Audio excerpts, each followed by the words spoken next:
everybody. Nihon no minasan, konnichiwa. My name is Amy, this is my wife Maggie, and together we are ThinkerThemer, and today we are so excited to finally be able to talk to you about our top 10 game releases of Tokyo Game Market Spring 2025. It's been 3 months since we went there, and we picked up over 50 games. If you want to find out all of the games that we picked up, check out the description link below. But for this list, we've focused on 2025 releases. And needless to say, over the last 3 months, we'd like to do a shout out to our friends that have played nothing but trick takers and shedding games in the last 3 months. They've been held hostage to the trick-taking world. No other mechanics. Shedding. Shedding's also allowed as long as they came from Tokyo Game Market. That's right. So now let's get into our list. Now at the end of this list, we're going to talk about 2 of the stranger or weirder titles that we picked up at Tokyo Game Market. But for now, unique. We'll get into our top 10, and number 10 is Quattro Trick Taking.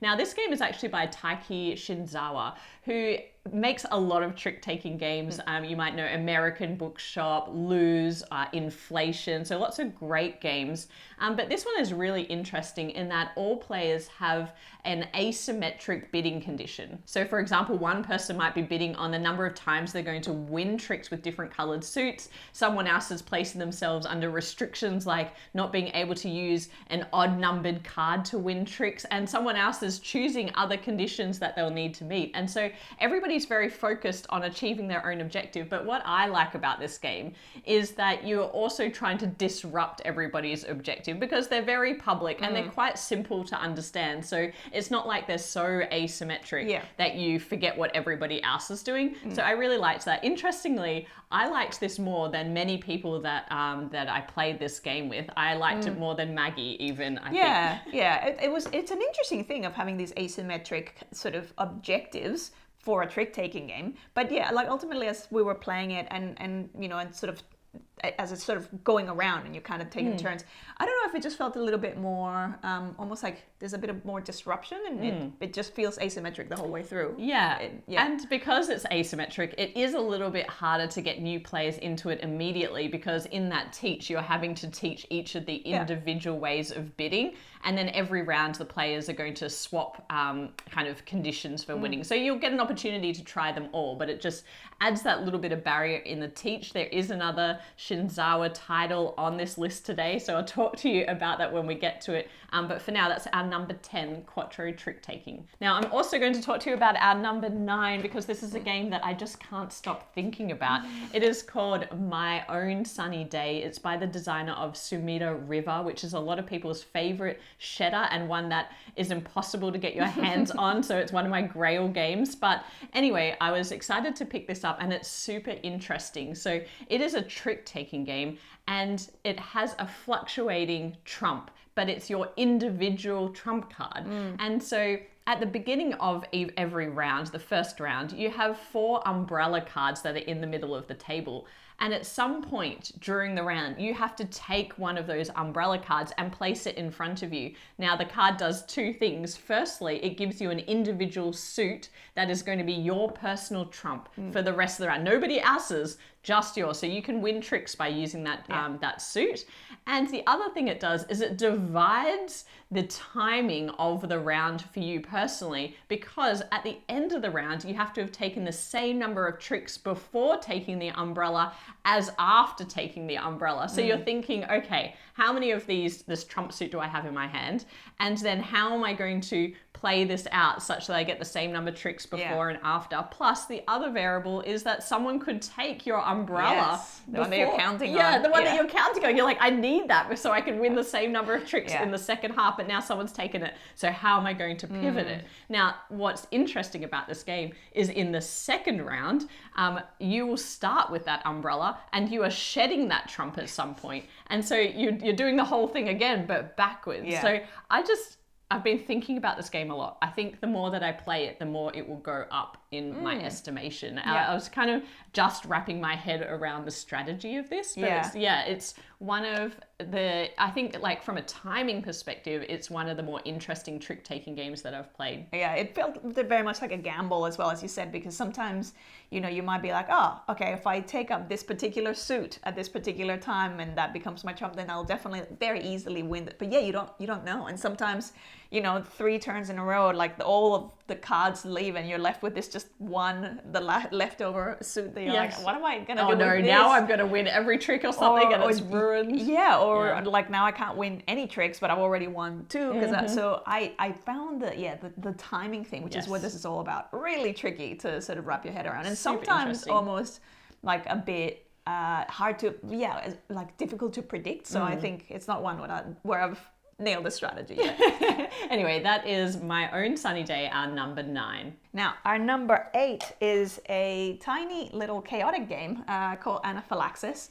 Now, this game is quite funny and chaotic, even though the theme is not like, you know, like Amy suffers from anaphylaxis. I carry an EpiPen, so not as funny from a literal perspective. But in the game, it's all about trying not to get exposed to the same bee twice. So it's like if you get exposed to it once, which you actually want, then it's good, it's points. But if it happens again, then obviously, you know, you're eliminated from that round. So this game is a trick-taking game, must follow. And the interesting thing about it is the 4s and the 5s, which are the highest cards, are bees. They have bees on them. But you don't ever want to get the double up of the exact same type. Now, as you're winning tricks, if the trick that you won has, you know, 4s and 5s in them, you get to keep those bees face up. And so everybody knows what they're going to want to try and kind of send your way.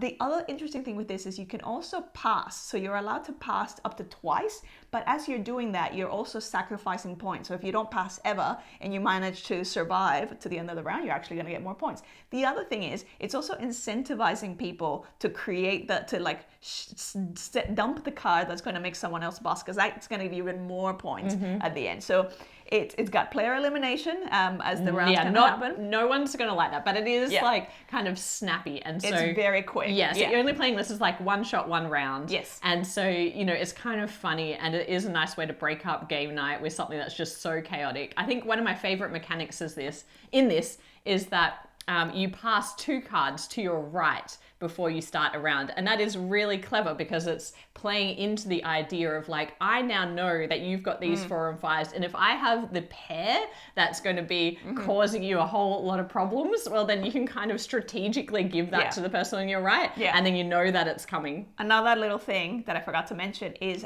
all the cards also have a built-in suit that trumps them. So if I lead with one particular color, that color has a built-in, this other color as trumps. So sometimes you might be like, no, the only card that I have left is in that other color. And now I'm going to win this trick and it's going to cause me to... Chaos. So it's just like adds another little bit of chaos into an already kind of chaotic. Very tiny, very portable. And so it's like, it's very quick to play those rounds. And you kind of get eliminated. I wish those colors were a little bit stronger, because a lot of the time we will play it, people are like, what trumps that one again? So there's a bit of like, trying to see on the card. They do have icons from memory, but it's trickier to see. But that's our number 8. Yes, and it was one of the more chaotic games that we purchased. And, you know, for this one, I like that it's one shot. I want to mention another game that didn't make our top 10 because people will probably be thinking about it, and that's a game called Sumu. Now, that game was also fairly chaotic, especially to begin with, because you are making a deck of cards that goes in front of you, and every time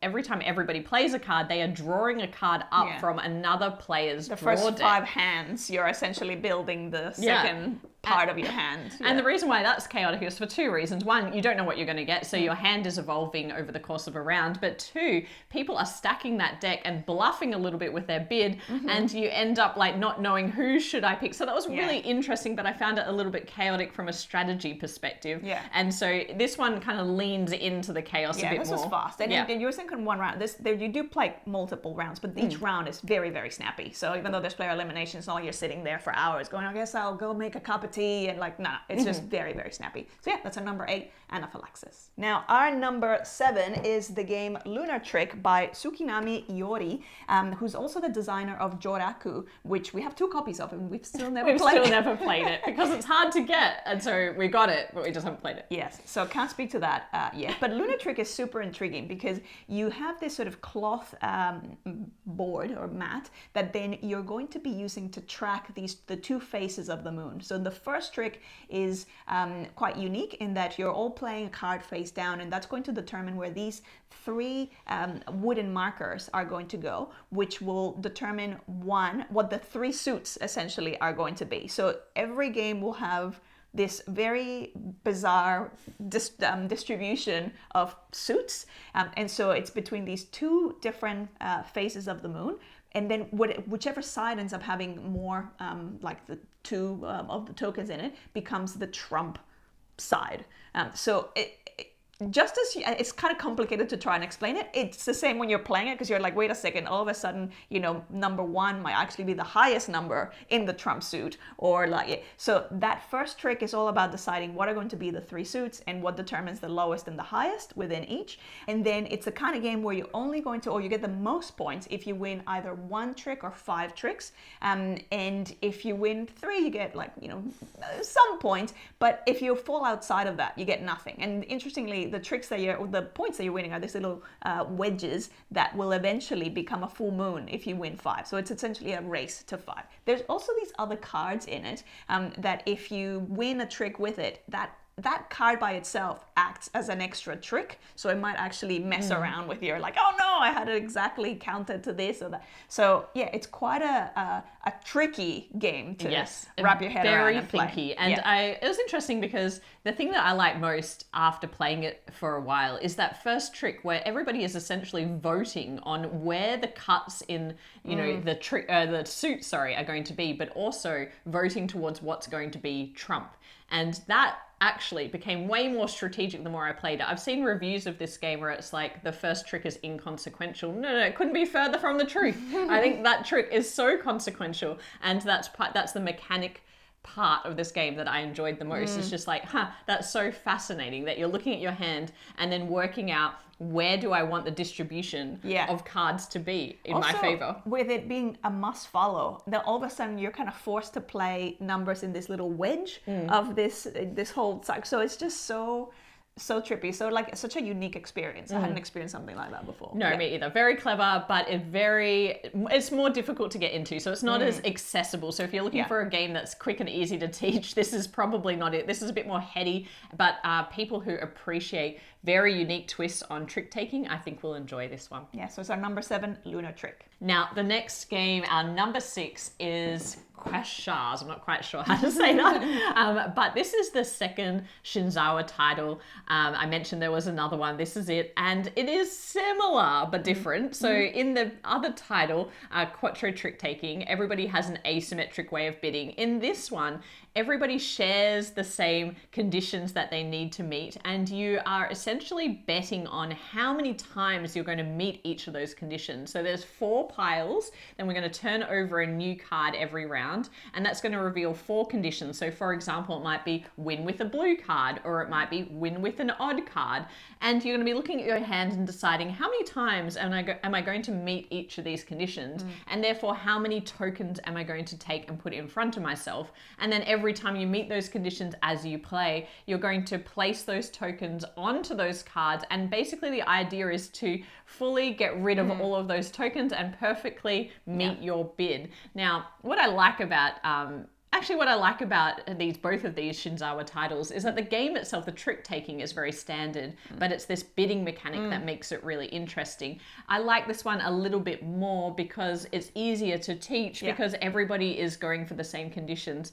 One thing I didn't really like is the half bids, or the mitigating the risk kind of thing with the components that are provided here. It's pretty tricky, but that's kind of a minor thing. The game itself is really entertaining, and everyone we've played this with has really enjoyed it. Yeah, I prefer this one because I think with Quattro trick taking, that whole thing of everyone having just their own individual one made it feel like we're all kind of playing 4 slightly different games. Whereas with this one, yes, there's these objectives there, but it's like we're all kind of it felt more unifying because we're all sort of trying to go, oh, how many of these do I think I'll hit versus those. So I enjoy that also a lot more. There's a layer to the strategy that's quite interesting in that one card that you play, in the example I gave, win with a blue card or win with an odd card, a single card can meet both of those objectives, or it might meet all 4 objectives. And so you can shed out a lot of tokens at once, and you need to be thinking about that when you're deciding on your initial bid. So super interesting. That is our number. Where are we up to? 6. Quashars. Now our number 5 is this cute little game called Identity, which was a hit, I think, probably from the moment that we first played it. And the theme of this is you're a group of teenagers and they all want to be unique. And so as you're playing, each teenager is represented by essentially a different suit. As you're playing, you can't be played if there's already a teenager with that style that's been played, meaning a suit that's already been played, or the same number. So it becomes a must not follow trick-taking game. So in this, the way it kind of plays out is as you're playing, and you're probably at the most disadvantage when you're last, is you can't play a card that either matches the same suit or the same number of any of the cards that's already been played. Now, if you're forced to play a card and you can't meet the condition, you play it face down, and that's actually going to be negative points by the end of that round. Now, the interesting thing about this is at the start of the round, you actually are going to select 2 of the cards from your hand to add them together, and they're going to be your bid. And these go from negative values through to positive values. So you could actually end up bidding a negative value and going, actually, I'm not going to be able to. I'm going to make many mistakes. Exactly. I'm going to be going face down quite a lot. So there's that element. And then obviously any tricks that you do win that are going to be, face up, they're going to be worth 1 point. So it's an interesting balance of going, looking at the hand and going, how many times am I going to win? But also, if I end up kind of going last, I might be forced to, even if a card is potentially quite powerful, I might have to end up playing it face down if that suit has been played. And it's got these couple of extra additional suits for a higher player count that then obviously kind of balances things out a bit more. Yeah, I think what's really interesting about this game is the must not follow on both suit and value. I've played a lot of must not follows on suit particularly, but this is really interesting. It's like you cannot have the identical card.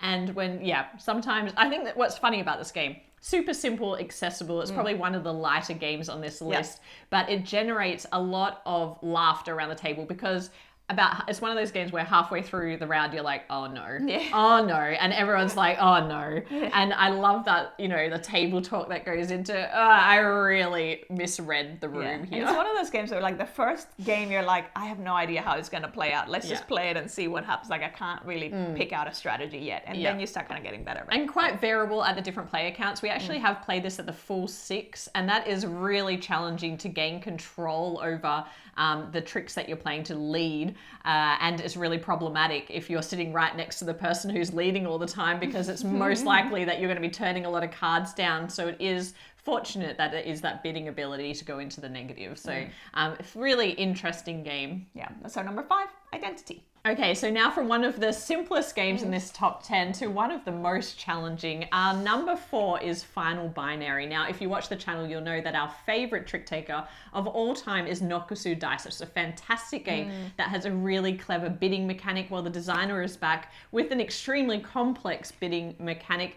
But this is the game of all of this list that I just find myself thinking about the most. It's an intricate design. It's really clever, very layered, and it's going to take me a little while to explain how it works. So in this game, you are going to be dealt a hand of cards that consists of suit-only cards and suit with value cards. But the interesting thing in this game is when you play a card down, you're always going to take the value of that card, whether it has a number or not, and add the values of your 3 binary code cards. And those are in front of you and have the values of 4, 2, and 1, but sometimes they are going to be face up with their values and sometimes they're going to be face down. So what you're playing is the sum of your card plus those numbers. Now, what makes those cards switch on and off? Well, you have another set of cards that you're going to be dealt that have the code on them as to what to turn up or down. Every time you play a card from your hand that has no value, you need to activate one of those cards by turning it down and then changing your binary numbers, meaning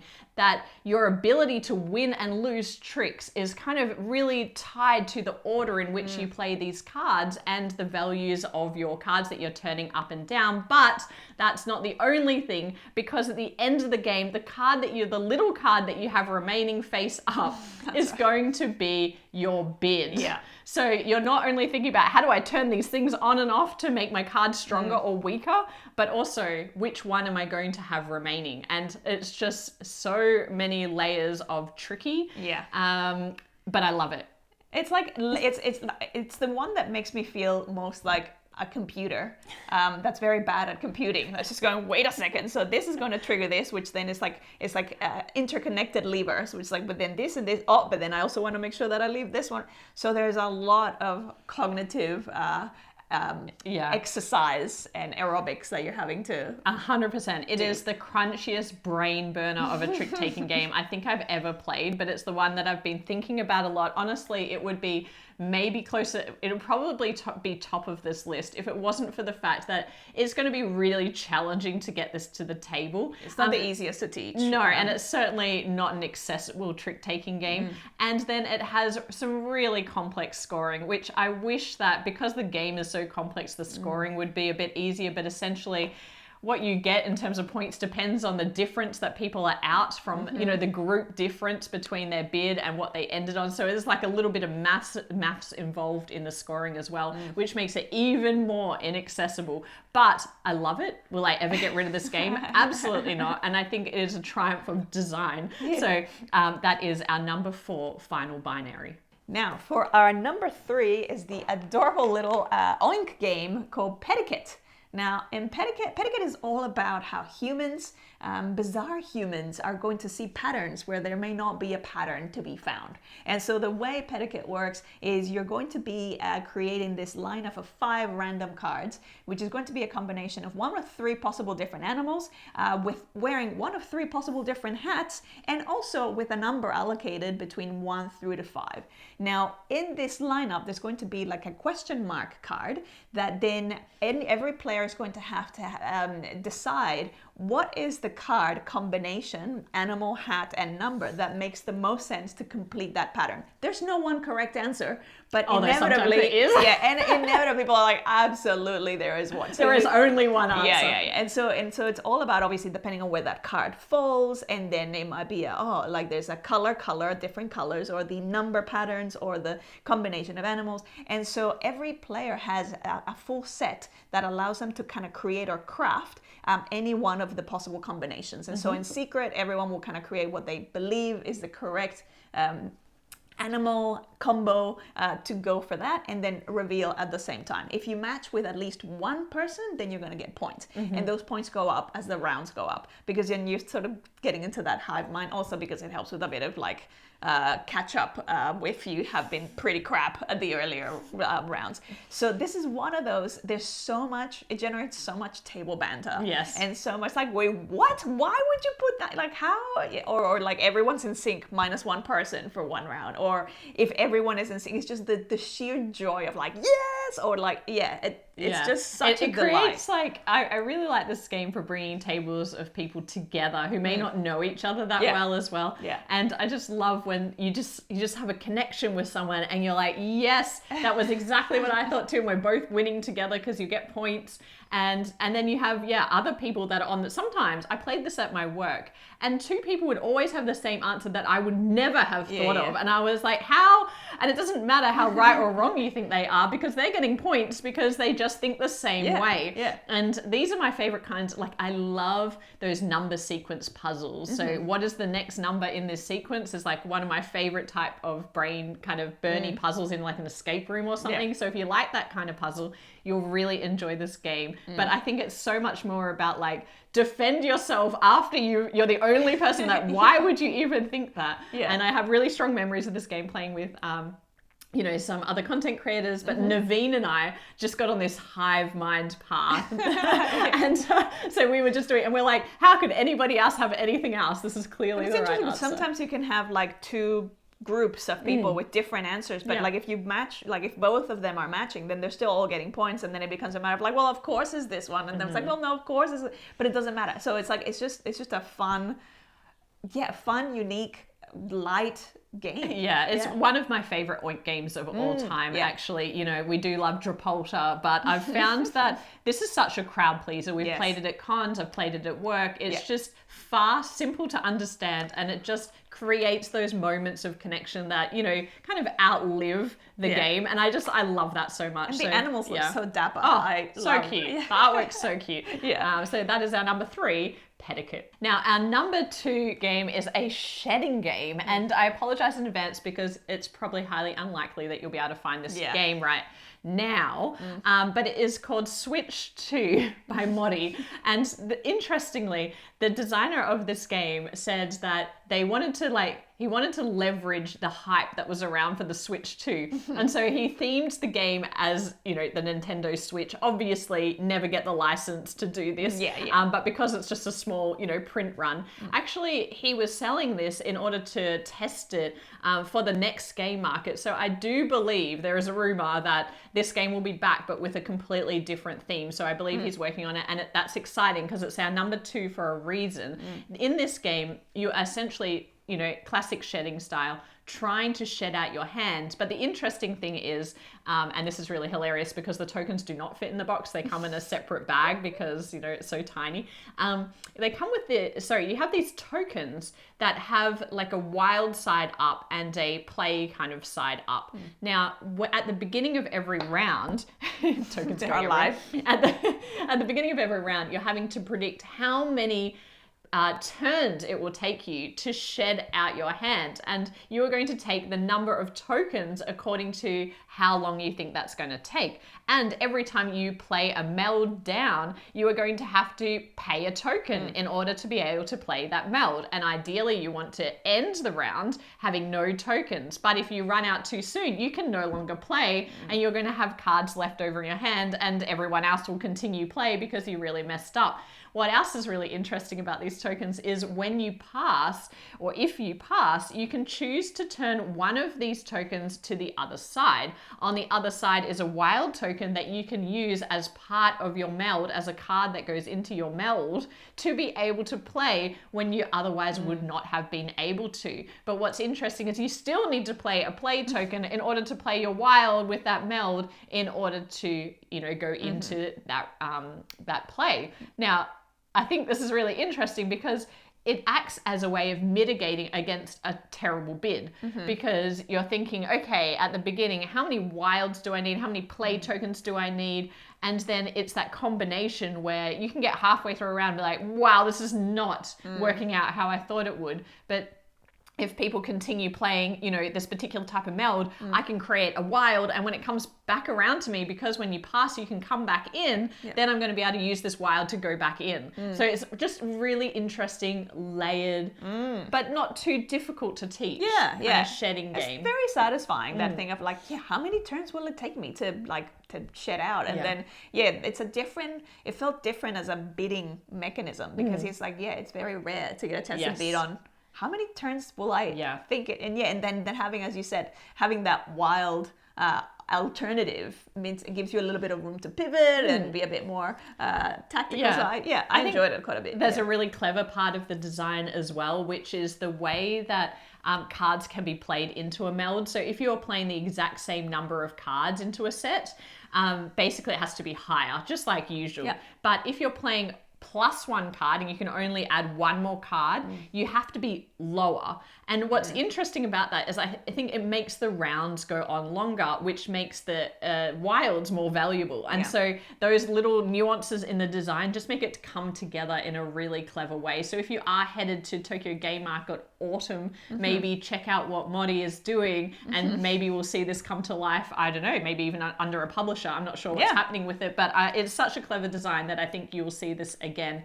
So that is our number 2, Switch 2. Now for our number 1, our top game is a game called Senna, which is the design publisher and designer is listed as AI Labs, which is a collaborative of publishers and or I should say designers and artists.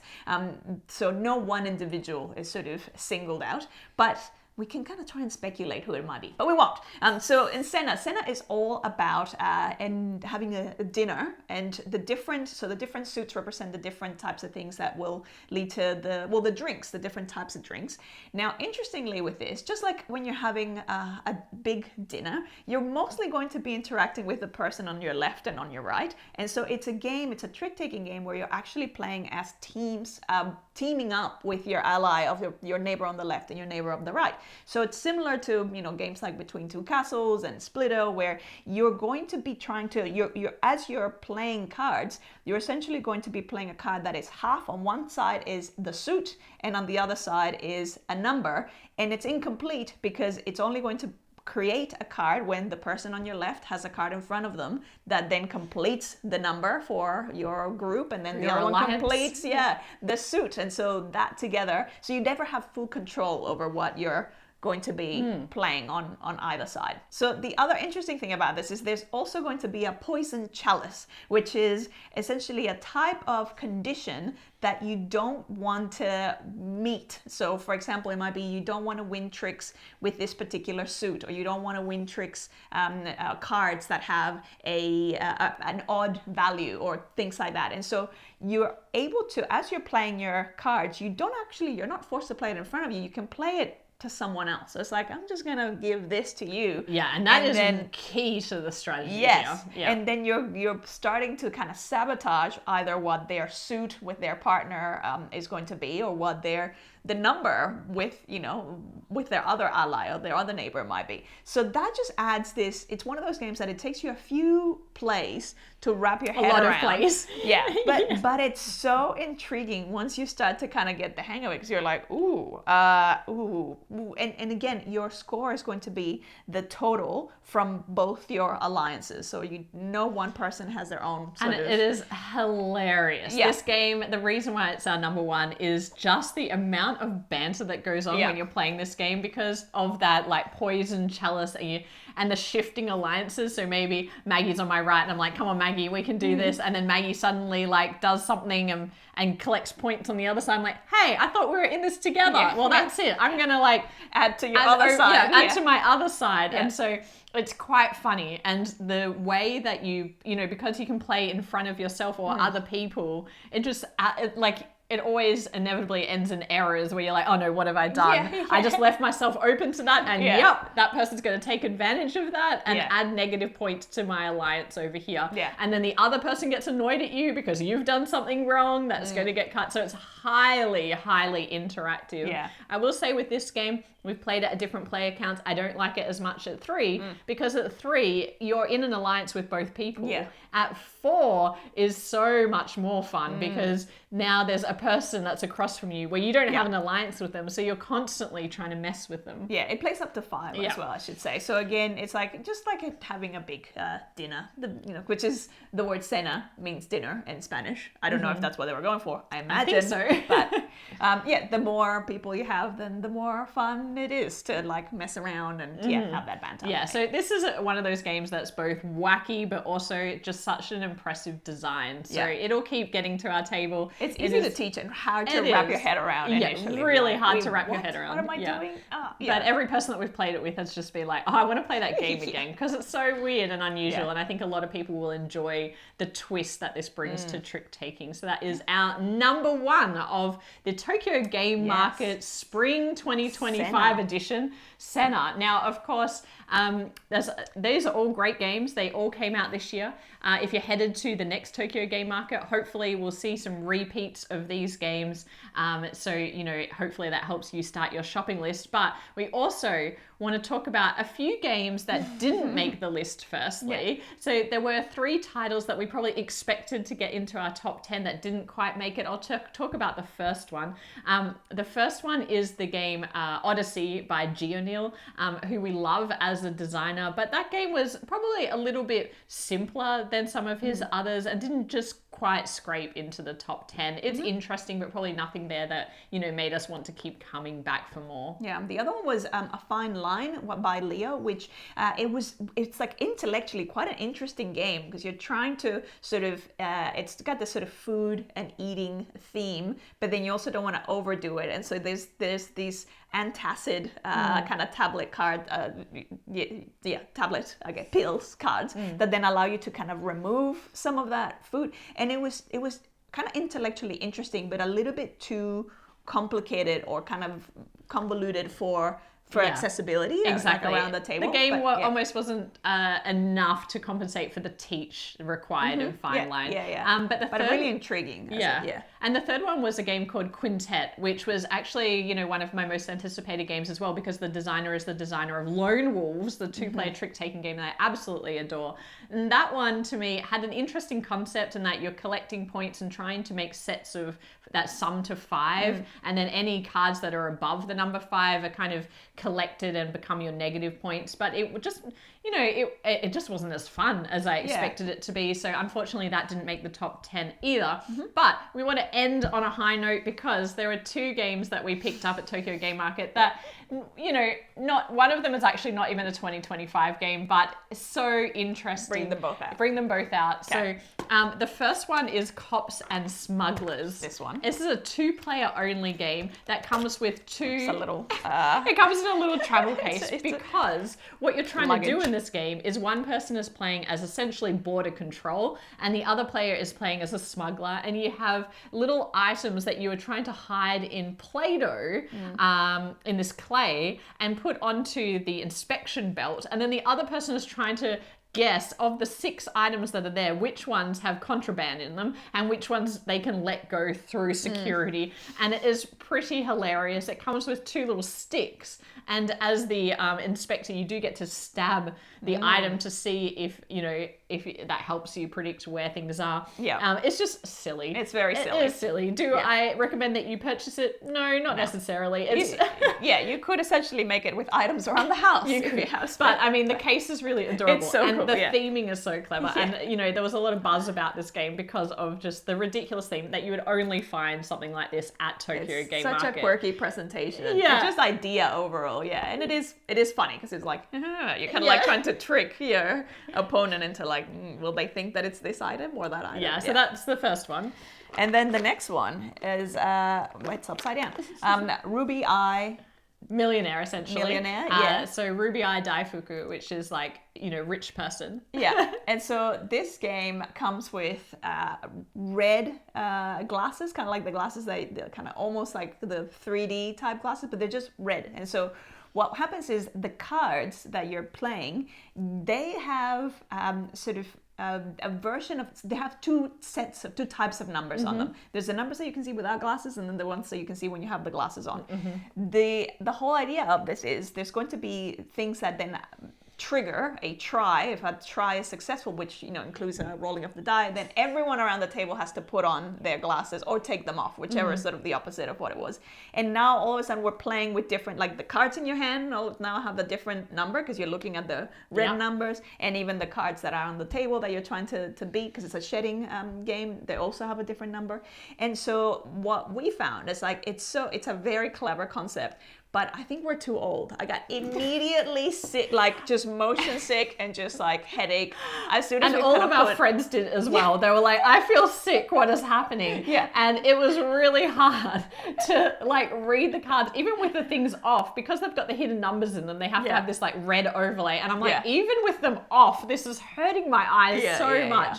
And this game actually came out of I believe a university design competition. Such a clever idea. But in, the gameplay of this game is not for me, not just because of the layer of difficulty of actually seeing the cards, but also the runs are made out of weird, like, it's a weird run of numbers, the way they've done 1 and 2 being the highest and the way that it reverses. So there's some unnecessary complication in the shedding game itself that just makes it all a little bit too much. But we had to mention it because it's such a cool idea. But it was so good because whenever like people had the glasses on, it was so painful. People were like, please someone roll trigger it again so that we can take them off. But that's just because we're old. So, Yeah, you know, anyway. there's that. There's that as well. So we hope you enjoyed this list. It took us a long time to get through these games in between everything else, but it was so much fun and we can't wait to get back to Tokyo Game Market. If you enjoyed this video, please like it, subscribe to the channel for more trick taking and shedding content and lots of stuff from Japan. And we'll be back with more board game content soon. But otherwise, bye for now. Bye.